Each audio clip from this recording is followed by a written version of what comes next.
This is Pathway to Recovery, an SA Lifeline Foundation podcast featuring hosts Tara McCausland, who is the SA Lifeline Executive Director, and Justin B., a sex addict living in long-term recovery. We have conversations with experts and individuals who understand the pathway to healing from sexual addiction and betrayal trauma, because we believe that recovering individuals leads to the healing of families. Hello, friends. Welcome to the Pathway to Recovery podcast. I'm Tara McCausland. I'm so pleased that you're here. I'm excited today to share with you another keynote address from the April SAL 12-Step Conference. And this comes from 12-stepper and therapist Josh Walpole, and he'll be talking about the stories we tell. He shares some personal experience dealing with sexual addiction, his story of recovery, and how that led him into becoming a therapist himself. Beyond him sharing a bit of his own story, he'll talk about the hero's journey and how we can find a way forward to healing and recovery. Now, before we jump into that, of course, a couple of announcements. First, I'm excited about our upcoming SA Lifeline Women's Workshop, which will be held September 18th and 19th in Mapleton, Utah. Registration will be live in July, but I wanted to just have you save the date. And this is for women working in recovery from betrayal. Come connect, learn, and heal with other women who are working their own recovery. Hear from qualified therapists. Engage in helpful discussions and other holistic activities that will engage your mind, your body, and your spirit to help you on your healing journey. Put it on your calendar, September 18th and 19th, Mapleton, Utah. Also, we are looking for motivated individuals who want to share the hope of recovery. We invite you to apply to become an SA Lifeline ambassador to help share the good news that there is a pathway to recovery from sexual addiction and betrayal trauma. You can go to the show notes and find a link there to apply. Now, thanks again for being here today, and enjoy this keynote presentation from our 12-Step Conference with Josh Walpole.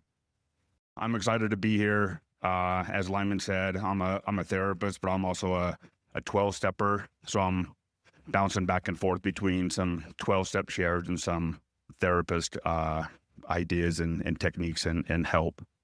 One thing that I really love about the conference and getting together is in addiction and betrayal, we are hurt by other people, but ultimately we heal with other people. So we need to be with other people to be able to heal. And so I'm grateful for these types of opportunities. I'm grateful for the rooms of recovery to have that healing process. And I'm glad they didn't put my face up for very long, so we get to skip this part. So I am a therapist at Circles of Grace, been there for 7 years. I specialize in sexual addiction, betrayal trauma, and OCD. I seem to have a lot of clients that have OCD type tendencies. One thing I want to talk about my clinic really quickly, and then also this ties into my story to some degree as well. Those that have been in the recovery circles for a while, maybe you're more familiar with the name LifeStar. So Circles of Grace was formerly LifeStar, and LifeStar's been around for 30 years. They were forefront in addiction and prioritizing in sexual addiction and betrayal trauma. And this is something that they've specialized in for quite a while. About 5 years ago, one of the co-founders decided to retire. So the other co-founder bought him out. And when he bought him out, he changed the name from LifeStar to Circles of Grace. We still do the same stuff. We just had a little bit of a name change. And with that name change, we adopted the buffalo as our mascot. And our mantra is facing the storms of trauma together. So I want to talk a little bit about the buffalo or the bison and kind of why we adopted that and why our mantra is facing the storms of trauma together. So in the Great Plains, in the wild, when a storm comes into the plains, the buffaloes typically run and charge into the storm. And they do this for a couple reasons. One is they're more resourced to charge into the storm, meaning they're more front-loaded, their mass is in the front, and so they can run into the storm and they can kind of take it more head-on. Where cows and horses, they're more backloaded in their hindquarters, so they usually turn away from the storm or run away from the storm as a way to kind of protect themselves and shield themselves. But the storm lasts longer if they're running away from the storm or shielding themselves from it, where the storm is shorter duration with the buffalo when they run into it. The other reason why buffaloes run into the storm is they're in a herd together, and so running into a storm together with their herd makes it a little bit easier. They're not in isolation. They're not by themselves. So maybe you've heard gurus or motivational speakers talk about be the buffalo or face the storm. That's kind of the concept or the idea. And so at Circles of Grace, one of the things that we try to do is help to resource our clients, help them to have the tools and strategies that they need to be able to be front loaded so that they can face their storms of trauma, addiction, betrayal, and that they can face those storms. So what I would like to focus on today is stories, kind of the idea or the concept of stories and storytelling. This is something we definitely do a lot in 12 Steps. Member shares our stories, right? There are certain things or elements about stories that draw us in, that make it exciting or make us want to listen to a story or hear a story.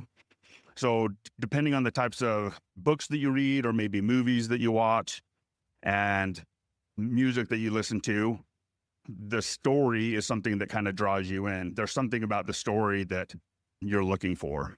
And it could be connecting. It could be something that you're related to. It could be a sad story. Maybe you're in a sad mood and you need something to kind of just help you emote a little bit more, kind of with some sadness. But we gravitate towards certain stories for certain reasons. And so my goal today is to tell a bunch of different stories and see how kind of they relate to you in your recovery. Brene Brown, she is the shame expert, the vulnerability expert.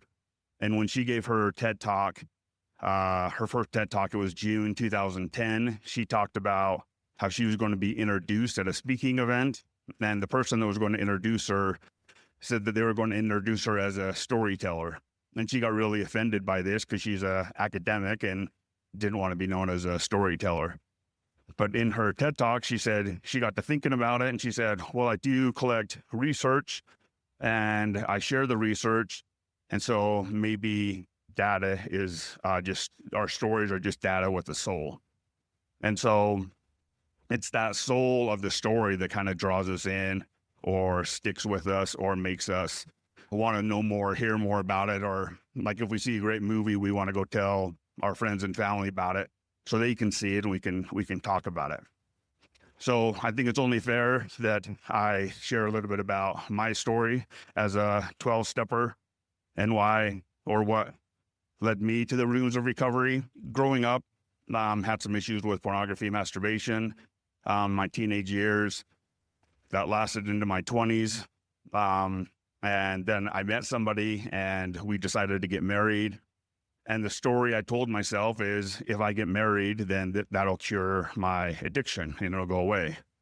And so that's not true if you don't know that already. But so we got married and my addiction continued and it was a short-lived marriage because I wasn't quite ready to change and she wasn't ready to deal with it. Years go by and I did some therapy. I did some work. I felt like I was in a better place. I met my current wife, Bree, and we were set up by a mutual friend. And when she introduced us, she said that, hey, Josh is a sex addict. So just so you know, you can go on a date with him, but don't get serious. The only problem with that, I was in a good place with my honesty. And so I was being super honest with her. And it was really refreshing to me to be so honest. And it was really refreshing to her to be so honest. And so we fell in love. And I promised her that I was not going to hurt her like I did my ex-wife. And so we got married and life went on. We had kids, we bought a house, and then things got a little bit hard, a little bit stressful. And instead of staying honest and communicating with her, I slowly went back into my addiction, and I broke that promise that I made to her. And I did not want to let her know about that. So I decided that I was just going to keep this to myself, and hopefully it would just phase out and go away. We probably all had some of those same thoughts. However, my wife knew something was up. We ended up going to therapy. We actually went to Lifestar. She didn't feel like the sexual addiction was going on, but she thought there was the money issue going on. So we went there to get some help and some therapy. And while we were there doing some therapy, one day I went to this Costco gas station to get some gas. I was taking a break from work. I got gas and pulled into the parking lot and parked. This was June 18th, 2014. While I was sitting in the parking lot, I was on my phone, scrolling, engaging in addictive behavior, looking for inappropriate relationships. And a car pulled up next to me, and I looked, and that car looked a lot like my wife's car. This Costco is 25 minutes away from our house, and so there was no reason for her to come to this Costco to get gas. So I checked to see who was driving it, and it was my wife with our 2 kids in the car. And I got out of the car to say hi, and she said, "What are you doing here?" And I said, "I am taking a break from work." And she says, "Why are you on your phone?" And I said, "I was relaxing." And she said, "Let me see your phone." And I said, "No," and got back in the car and took off to work. Obviously, we both knew I was lying. And then my phone blew up with text messages and calls saying that I needed disclosure. What are you doing? Are you acting out again? Are you lying to me? And so we did a disclosure that week. She took a couple of days to decide what she wanted to do. She didn't want to stay. A lot of people told her not to stay. The only person that told her to stay was God. And so she decided to listen to God. And so God believed that there was still something there. And so she stayed. The house we lived in, though, she said that the house is a house of lies. And so we need to sell the house and move somewhere else and start over. And so that's what we did. So June 18th, 2014 is kind of when our world turned upside down, when my wife found out I broke the promise to her. The next day, June 19th, 2014 is my sobriety date. A few years into recovery, I felt inspired to go back to school to become a therapist. And so I did go back to school to become a therapist, and I ended up getting a job at Lifestar. And a couple months ago, we decided to move our clinic. We moved our building. And so we moved just kind of down the road from where we were. The ironic thing is, this is about where I was parked. And looking at where I was parked, that is my office. And so looking from my office, that is the view that I have from my office that I get to see every day. So there's miracles in recovery, right? Kind of like Brandon said, if you told his younger self that all these things would have happened, there's no way you would believe it. If you would have told me at any point in my life that I would be a therapist at Lifestar and my world that got blown up would be over, my new office would be overlooking this parking lot where everything blew up, there's no way I would have believed it. But just know that recovery is real and it's possible. And look for these love notes from God. I can only imagine when we moved in this office, God probably had a smile on his face, knowing that this was going to be my new place. So with stories, there's tall tales, right? People that catch fish, the fish gets bigger every time they tell the story. We can tell sometimes when people are lying in stories, or when people are telling the truth. So what makes people lie? Why do we lie when we know that it's not going to do us any favors? In that parking lot with my wife, why did I lie to her? We both knew that I was up to something, so why did I lie? So there's different reasons why we maybe justify or rationalize why we lie. One of the reasons is to gain advantage, that we may manipulate or we try to manage an outcome, so it's kind of more in our favor. We want to avoid punishment. That is definitely something that I was doing in that moment, is I was trying to avoid punishment, at least in that moment, even though I basically knew it was just delaying that punishment, but we're trying to save face. It's to maintain or enhance our self-image. I was trying to maintain that image that, of that promise that I told her, that I was not going to hurt her like I did my ex-wife. And that moment, everything kind of came crashing down. And so I lied to try to maintain that. The other reason is we try to protect ourselves or protect others, because we may say that they can't handle the truth, or I can't handle the truth, so I'm going to lie or minimize or justify so it's not as bad. And ultimately, the lies always come out, right? Or always found out. So it's not really ultimately a benefit to us. So the antidote to lying, I would say, is acceptance. So what we need to do is be able to accept the truth. It doesn't mean that we are okay with it or that we're fine by it, but we just need to accept reality. We just need to accept what it is. And when we know what it actually is, then we can deal with it. That's one of the reasons why we talk about doing a disclosure, is in order for the spouse to be able to choose what they're going to do, if they're going to stay or not, they have to have all the information so they can make that choice. So there has to be this acceptance of reality. So I would argue that that's the antidote to lying. The opposite of lying is honesty, right? And so that's one of the key components of recovery, is to be able to be honest. Anna Lemke, in her book, Dopamine Nation, she has a whole chapter dedicated to honesty, and it's called Radical Honesty. And she says, telling the truth is essential not just to recovery from addiction, but for all of us trying to live a more balanced life. And so we talk about being congruent. We talk about our actions matching our words. A big part of that is we tell the truth and then we follow through with the truth so that we're being honest. Our actions are matching our words. And then Anna Lemke talks about 4 key reasons why we want to tell the truth. Number 1, telling the truth helps promote awareness. And I would argue 2 key tools in recovery is awareness and intention. So we have to be aware of the reality, and then we have to be intentional about what are we going to do about it.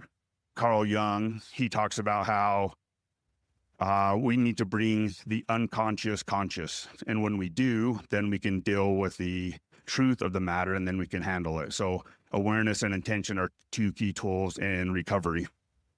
The second thing she talks about is that it fosters intimate human connections.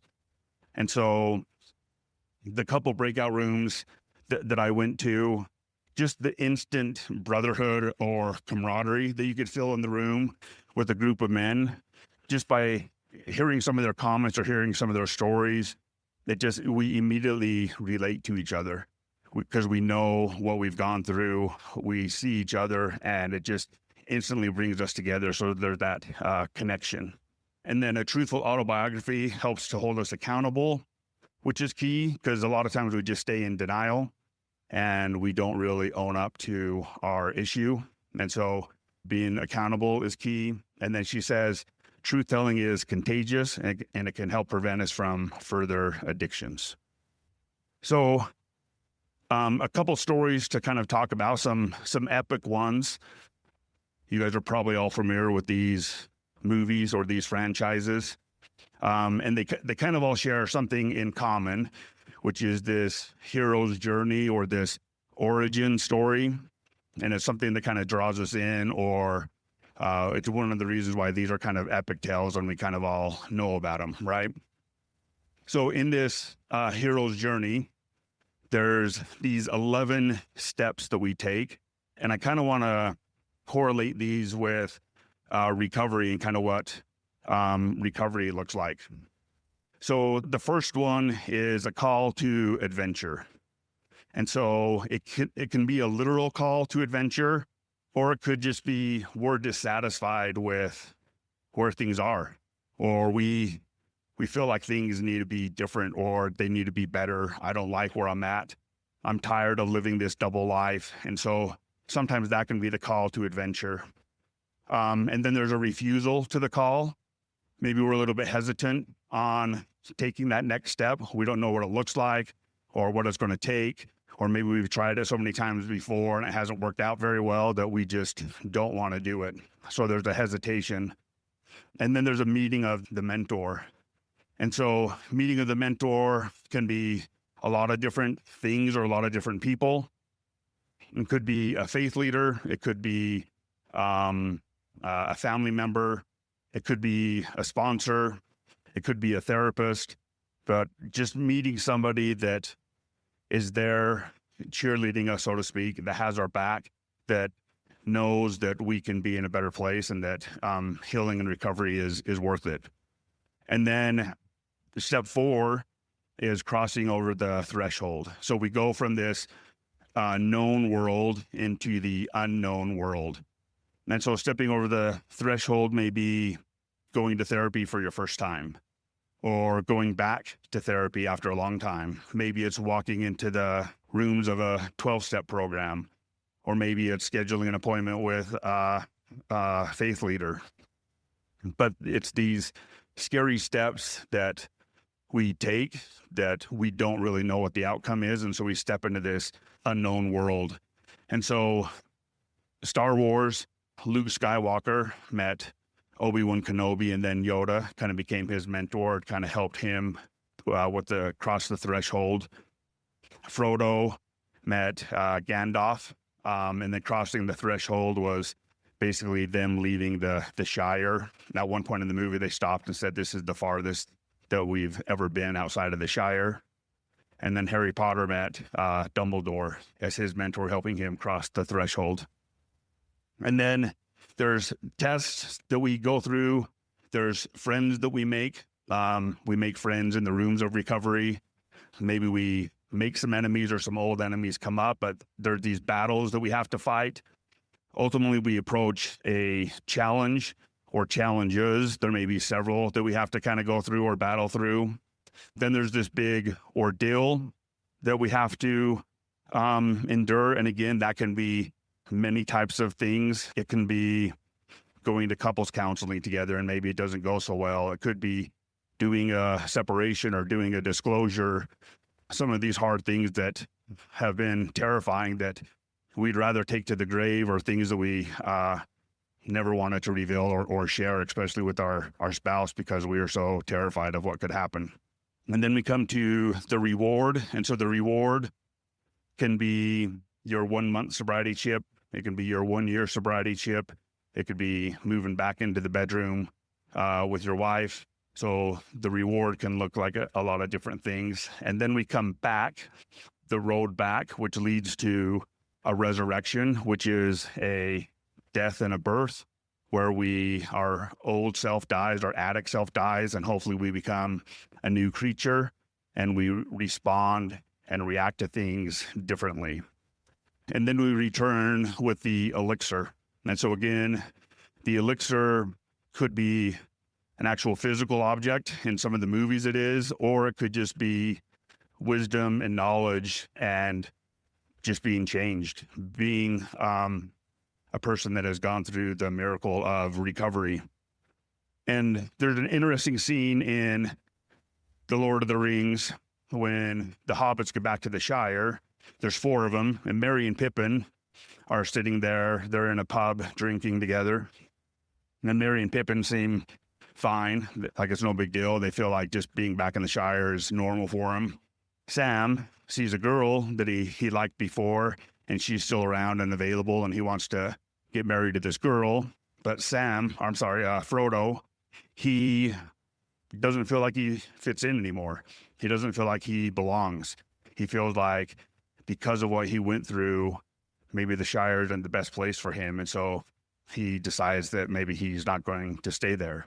And I would argue that happens with some of us too, is as we go through these ordeals and as we return with the elixir, our circumstances change and we maybe have to make some decisions on what that looks like. With me and my wife, this was a house of lies and we need to move to a different place to have a fresh start. So this is kind of the hero's journey or our recovery journey. However, in many years of my marriage, I don't feel like I was the hero. I felt like I was these guys. And so what do all these guys have in common? They're all villains in their story, right? And so I felt like a villain more than I felt like a hero or a good guy in my story for a lot of times. However, there's something else that these guys all have in common, and it's not just that they were a villain, but they also have a redemption story as well, right? So for each of them, the redemption story looks a little different, and just indulge me a little bit because I'd like to just share each of their redemption story. So Darth Vader, bad guy for a long time, but when his son Luke was being killed by the Emperor, Darth Vader decided to save his life. And that was his kind of pivot point. That was his redemption story. Scrooge was visited by 3 ghosts and then woke up. And one of my favorite parts in A Christmas Carol is Scrooge, when he wakes up after being visited by the ghost, he says to himself, maybe that didn't happen. And then he said something to the effect of, who cares? I don't know if it happened or not. I don't know if it was real or not, but I'm a changed man because of it. And so I'm going to live that way, whether it was real or not. And so he changed his life. The Grinch, he felt like an outcast. He didn't like the people of Whoville, so he stole all their Christmas and then realized that actually didn't change anything. The people of Whoville were still connected and happy, and the presents weren't everything. And so Dr. Seuss says his heart grew 3 sizes that day, right? And he came back to town, and he was accepted and included, and he ended up cutting the roast beast, as we know in the story. And then Jean Valjean, he's from Les Miserables. He's a protagonist in Les Miserables, where he was stuck in prison for stealing a loaf of bread. When he got out, he had papers where he was known as a criminal and couldn't get a job anywhere. So he ended up stealing some silver from a priest, and the priest ended up saying, take this silver, I've bought your soul from God, and now go out and do God's work, do better. And so he changed his life around and did that. And then Kylo Ren, so I apologize, it's a little Star Wars heavy. I wasn't going to put Kylo Ren in, but when I was talking about my presentation with my wife, she wanted Kylo Ren, and I didn't want to take out Darth Vader, so I decided to leave them both in. But one of the reasons she likes Kylo Ren is, number one, she says I'm old, and so Darth Vader appeals to the old person in me, and Kylo Ren might appeal to some of those younger people here. Also, she likes the romance of the story. Ultimately, kind of what saved Kylo Ren was Rey, right? The goodness of Rey and Kylo turning from the dark side to the Force because of Rey. And in a lot of ways, I feel that's very similar to my story, is God believed in me and my wife believed in me before I believed in me. And that was powerful. That was life-changing for me. And then the last one is Saul, who became Paul. He was destroying the name of the church. He was a pretty bad guy. And then an angel came down and slapped him upside the face a little bit and said, knock it off, and changed his name to Paul. And he went on to be a great missionary and writing some great books in the New Testament. So again, depending on where you view each of these individuals, they're either a villain in their story or they're a hero. And so regardless of where you're at, if you feel like you're the villain, just know that your story is not over. It can still change. If you get nothing else from what I have to say today, know that recovery is not a fairy tale. It is real and it is possible. And I just invite you to believe in that you can have a redemption story as well. One of the things that shifts us from being the villain to the hero is these pivot moments, or these moments that change us. And so I just want to share two of these kind of pivot moments. So the prodigal son in Luke 15:14, the prodigal son wasted away his inheritance through riotous living, it says. And in Luke 15:14, it says he began to want. And so to me, that sounds like he was starting to hit his rock bottom. And so rock bottom can look different for a lot of people. The way I define rock bottom is it's when you decide to stop digging. I've seen people that have lost everything. Some people consider rock bottom as losing everything, but I've seen that and they've still continued in their riotous living. So rock bottom is ultimately making a choice to say, I'm going to stop living this way. And then a couple verses later in Luke 15:17, it says, and when he came to himself. And I think that's the key phrase, is he came to himself. So he was living amongst the swine, eating corn husks, and he came to himself and thought, this is terrible. I don't want to live like this anymore. I'm going to go back home to my dad, who's probably going to be mad at me and won't accept me, but at least I can be a servant, and that's got to be a better life than what I'm living now. So that coming to himself was his pivot point. And then in the White Book, under the section, what is a sexaholic and what is sexual sobriety, it reads, until we have been driven to the point of despair, until we really wanted to stop but could not, we did not give ourselves to this program of recovery. A is for those who know they have no other option but to stop, and their own enlightened self-interest must tell them this. So again, it's that piece of coming to themselves. They have to be the ones to realize there has to be something better, and I'm going to give it a shot. And part of that is the pain of continuing in the life of addiction, or the pain of living the double life actually becomes greater than the pain of exploring recovery. And so I have seen people that have come into the rooms of recovery and come into my office as a therapist who have maybe been forced there by a spouse or maybe court ordered, and they can get some help. Things can happen, things can change for them, but it doesn't really change until they have this moment of where they come to themselves and said, I'm going to do this for me because I want it, because I need it. And so that's that key marker. And so unfortunately, we can't push somebody into recovery. We can help guide them, but kind of like the tale of we can only lead a horse to water. We have to allow them to drink, right? So just a couple of stories on the founders of the 12 steps, the Alcoholics Anonymous books. So these are books that sex addicts use. Alcoholics Anonymous book, the Sexaholics Anonymous book, and then the SAL book. In each of these books, typically the first thing that we read is a story, the story of the author of the book, right? So we look at Bill W.'s story, and he talks about how he had an old college friend coming over for a visit, and he was excited to see him.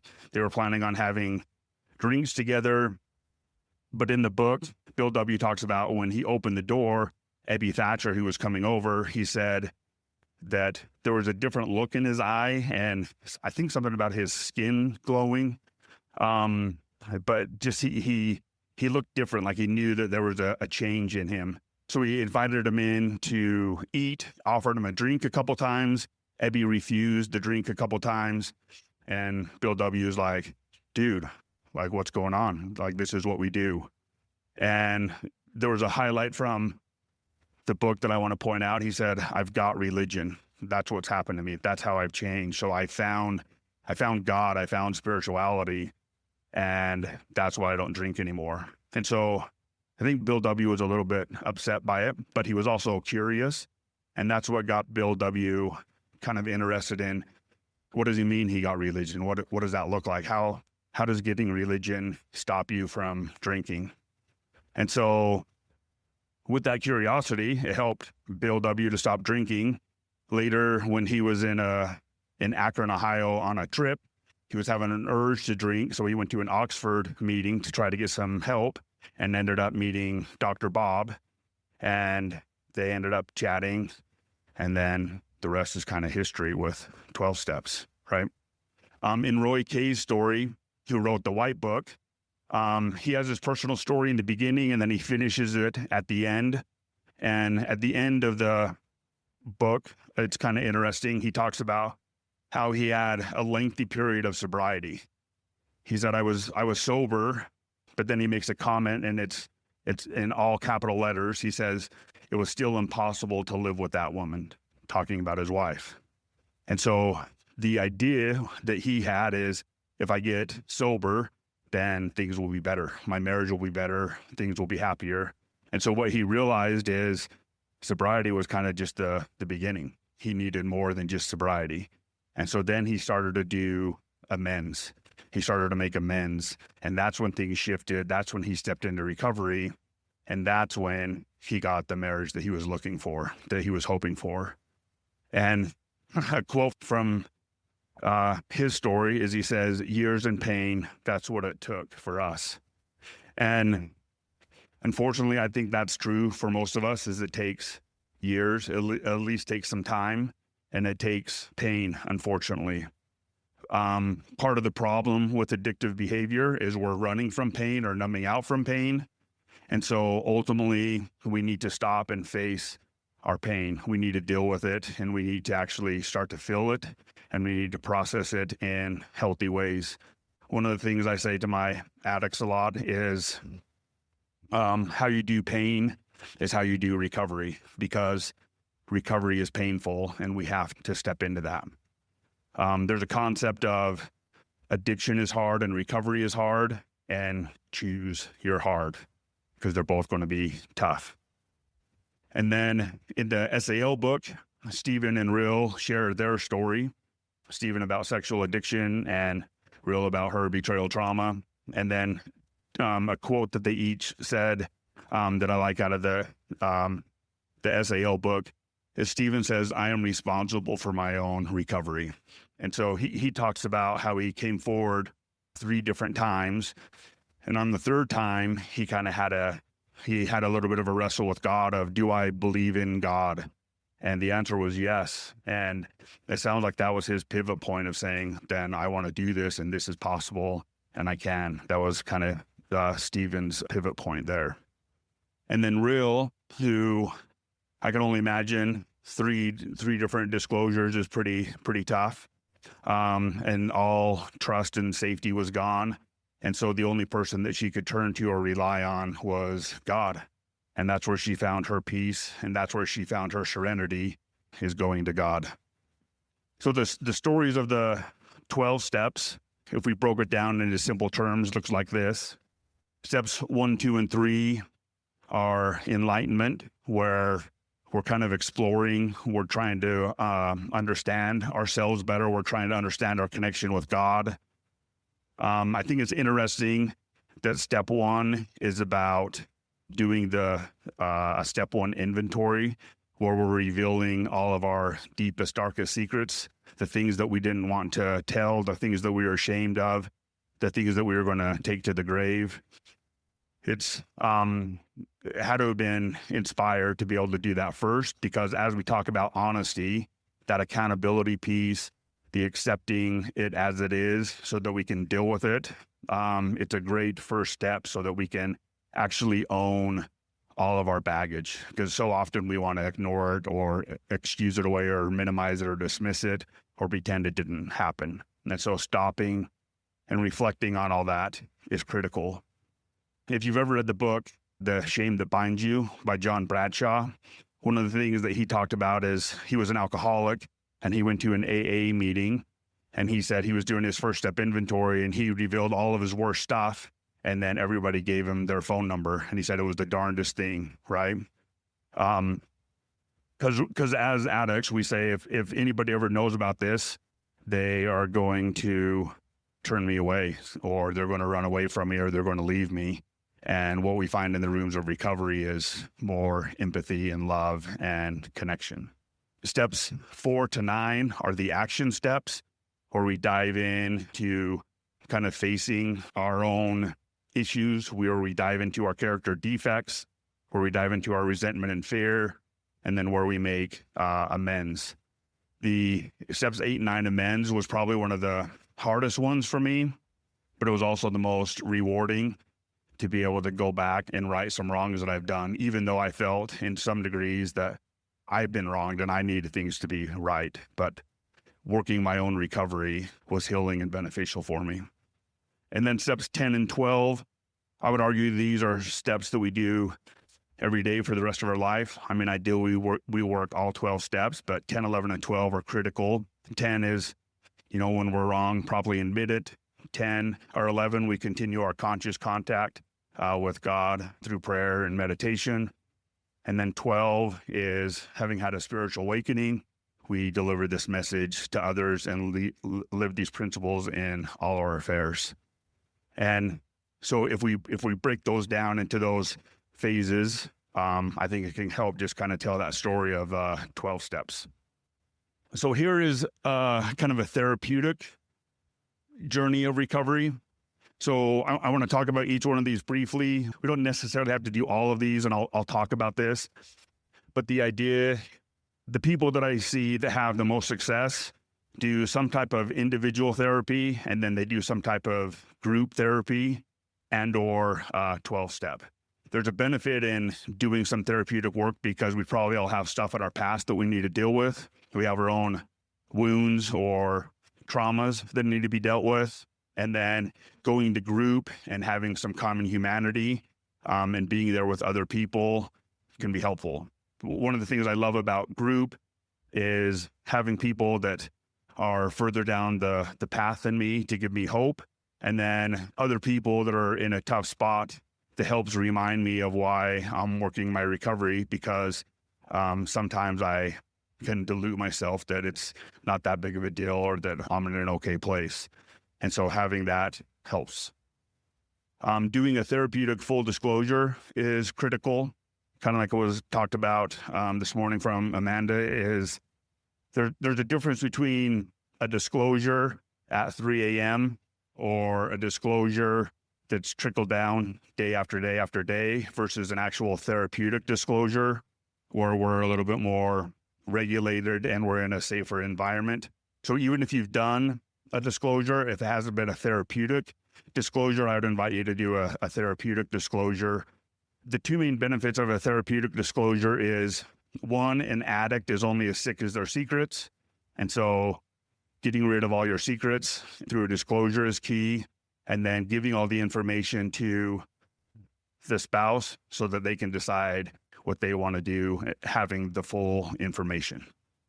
A controlled separation. So this is something that doesn't have to happen depending on the disclosure, how disruptive it is, or how intense it may be, or lack of safety. Maybe there has to be a little bit of a controlled separation. And the idea is that you take time apart from each other so we can kind of regulate our nervous system so that we can get into a better place to kind of come back together and then do some couples counseling to heal. And a controlled disclosure, again, may or may not need to happen.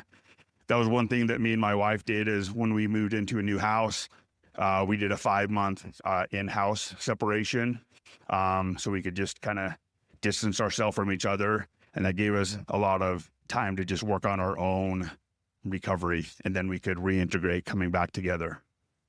And then with couples therapy, again, the drying out period or sex fast. Sorry, guys, men usually hate me for saying this, but it can be beneficial. One of the reasons is with drug or alcohol addiction, we just stop going to the bar, we stop going to our drug dealer. But with lust or sex addiction, if we're still engaging in sex with our spouse, maybe and if we don't know the difference between healthy sex and unhealthy sex, sometimes we need to take a little bit of time to figure that out and kind of reclaim our virtue through this drying out period. And again, this has to be done systematically with a therapist so that there aren't any resentments or hard feelings or acting out isn't happening again. And again, that's optional, but in the white book, it talks about that. And the idea is that sex is indeed optional. Because again, sometimes we feel like as addicts, we're going to die without sex. So the idea is we're actually not going to die without sex. And so giving that a try can be beneficial to the relationship. And then reintegration. Reintegration is, it's kind of like we close all the blinds and we fumigate our house because we have a bug problem. We kind of are doing that with our souls in recovery. And then maybe we're like, okay, I'm going to open the doors and open the shades again and kind of let some light in. And maybe we kind of do that in recovery as we kind of reintegrate. Because a lot of times in the trauma and the addiction, maybe we just kind of, our world becomes smaller, right? Maybe we don't feel like we can relate to people, and we kind of, as we're fumigating our own home, maybe become a little bit smaller, we shrink. And reintegration is saying, okay, I'm going to go back out there and kind of risk. And if we end up getting divorced, maybe the marriage doesn't work, reintegrating as a divorcee, because that can be difficult in some ways as well. So those are kind of the standard operating procedures that I typically suggest in the recovery process. So to go through this kind of quickly, there's 3 parts of the brain, or 3 main functions of the brain. The brain is ultimately to keep us alive. So there's a survival part of our brain, which is the back of our brain. It's the reptilian brain or caveman brain, and it's scanning for danger. And so it's there to keep us safe. And when we get triggered or activated, that is the fight, flight, or freeze, or appease, or fawn, or collapse. And then the mid part of our brain is our emotional brain, where it's scanning for comfort or discomfort. So to some degree, where you guys are sitting, you're probably a little bit in your emotional part of your brain, realizing what's comfortable, what's uncomfortable, kind of where you want to sit. And then it's responsible for expressing our feelings. And then our thinking brain is our prefrontal cortex, which is ideally where we want to spend the majority of our time, because when we're there, we're more creative, we're more intentional, we're less impulsive, we're more forward thinking. And so ideally, that's where we would like to spend the majority of our time. The other thing that kind of ties along with this is the nervous system. So based on whatever nervous system state we're in, we're going to tell ourselves a certain story. If I'm in fight or flight, everything's dangerous and I have to fight or run away. If I'm in dorsal vagal, which is the shutdown, collapse, freeze, everything's too much, everything's overwhelming, I can't handle anything. So we're going to react based on where we're at in our nervous system. And so noticing regulation and dysregulation, noticing connection and disconnection. This polyvagal system is something that we talk a lot about in Circles of Grace, and kind of noticing kind of how we shift. And so some ideas of how to help regulate with that or get into a better place. So the vagus nerve is this nerve that goes down our neck and goes into all of our organs. And so when we did that little head turn in the beginning and then the deep breath, that activates our vagus nerve and helps us to calm down and put us into a more grounding sensation. And there's 4 R's that we talk about with the nervous system: recognize, respect, regulate, and restore. So the recognize is the awareness piece, that I'm aware of where I'm at. And then I need to respect where I'm at, because it's the autonomic nervous system. So we automatically go there. And so I just need to accept that, hey, this is where I'm at. And my body's there because it's trying to protect me. And that's okay. And then if I can do those first 2 pretty well, then I can regulate in a healthy way. I can be intentional about how I regulate. I would argue if we don't do the first 2, then our regulation is problematic. It's going to be maladaptive. We're going to go into our acting out behavior or control type behavior. And then if we don't regulate in a healthy way, we don't restore, we continue the same story of our shame cycle or our addiction cycle. But the restore is saying that I'm not in danger. I'm okay. I'm safe. And so that's the restory that we're looking for. And so we can restory the nervous system, and we can actually restory events as well. When we were moving into the new building for the clinic, I took those pictures because I wanted to bring them home and show my wife. And so I was in the kitchen and all my kids were there. And I showed that picture to my wife of the view from my office, and she started sobbing. And all my kids turned around and said, "Dad, what did you do to Mom?" And I said, "I think those are happy tears." And then my wife's like, "Yeah." And so just the restory of that parking lot has been huge for us. And so we can restory our nervous system. We can restory events. Orienting is kind of what we did in the beginning with turning our head and kind of just working on our vagus nerve, breathing, journaling, mindful meditation, and then this 5, 4, 3, 2, 1 grounding technique are all ways to kind of just help with regulation and get into a good place. So I just invite you to own your own recovery story, own your journey. Again, if you're a villain, that's okay. If you're a villain right now, it doesn't mean you have to be tomorrow or next year. We can switch. We can have a redemption story. And I just want to close with a couple stories that maybe you guys have heard some of these before, but I think they're really helpful and relatable. So this first one is called "An Addict Fell into a Hole and Couldn't Get Out." And so it says, a businessman went by and the addict calls for help. The businessman threw him some money and told him to buy himself a ladder, but the addict could not buy a ladder in this hole he was in. A doctor walked by and the addict said, "Help, I can't get out." And the doctor gave him some drugs and said, "Take this, it will relieve the pain." The addict said thanks, but when the pills ran out, he was still in the hole. A well-known psychiatrist rode by and heard the addict's cries for help. He stopped and asked, "How did you get there? Were you born there? Did your parents put you there? Tell me about yourself. It will alleviate your sense of loneliness." So the addict talked with him for about an hour. Then the psychiatrist had to leave, but he said he'd be back next week, and the addict thanked him, but he was still in the hole. So therapists are still good, but a priest came by and the addict called for help, and the priest gave him a Bible and said, "I'll say a prayer for you." He got down on his knees and prayed for the addict, and then he left. The addict was grateful. He reads the Bible, but he was still stuck in the hole. A recovering addict happened to be passing by. The addict cried out, "Hey, help, I'm stuck in this hole." Right away, the recovering addict jumped down into the hole. The addict said, "What are you doing? We are both stuck here now." But the recovering addict said, "Calm down, it's okay. I've been here before. I know how to get out." And so not to discredit the therapist or the faith leader or the businessman or the doctor, but we do need someone that's gone this path before to help get us out of this hole, right? That's the benefit of 12-step, is being with other people that have gone this way. So this next story is an autobiography in 5 short chapters. And so as I read through this, I just want you to kind of think about your recovery journey and see what chapter you are in.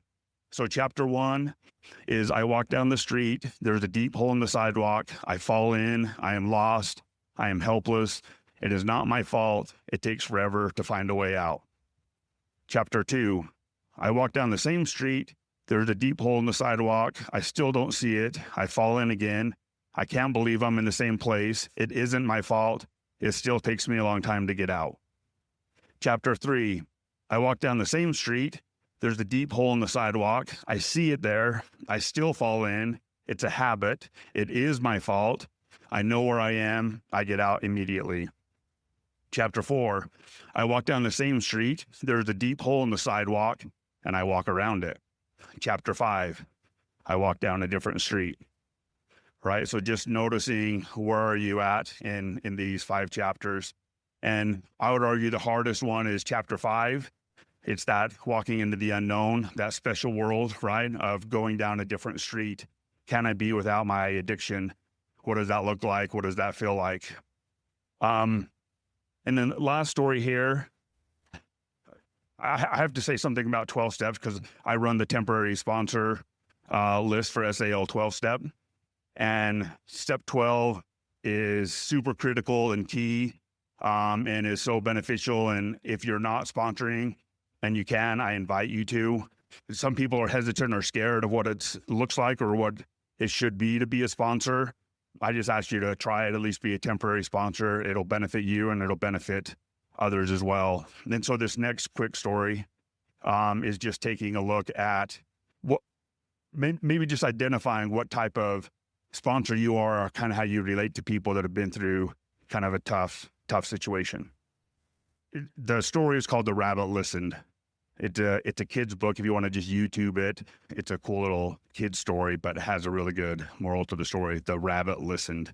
If you want to just go home and check that out yourself. And then, last thing again is just knowing that recovery is not a fairy tale. It's real. It's possible. You're not too far gone, no matter where you are. This can turn into a redemption story. And I'm just grateful for 12 steps and for what it's meant for me in my life, and then what it's meant for my clients. I know my clients who have the most success are coming to therapy and then doing a 12-step group just because it's so beneficial. And so, again, grateful for this conference and grateful for this opportunity. So thank you, guys. Thanks for joining us. We invite you to subscribe to this podcast so that you don't miss new episodes. And while you're at it, will you please leave us a 5-star rating and review to help us spread the good news that healing from sexual addiction and betrayal trauma is possible. We invite individuals who are struggling to join our virtual or in-person trauma-sensitive 12-step meetings. Meeting times and locations can be found at sal12step.org. You can find quality education at salifeline.org. And we hope that you will follow us on Instagram and Facebook. SA Lifeline is a 501c3 nonprofit organization, and we welcome donations. SA Lifeline, come heal with us.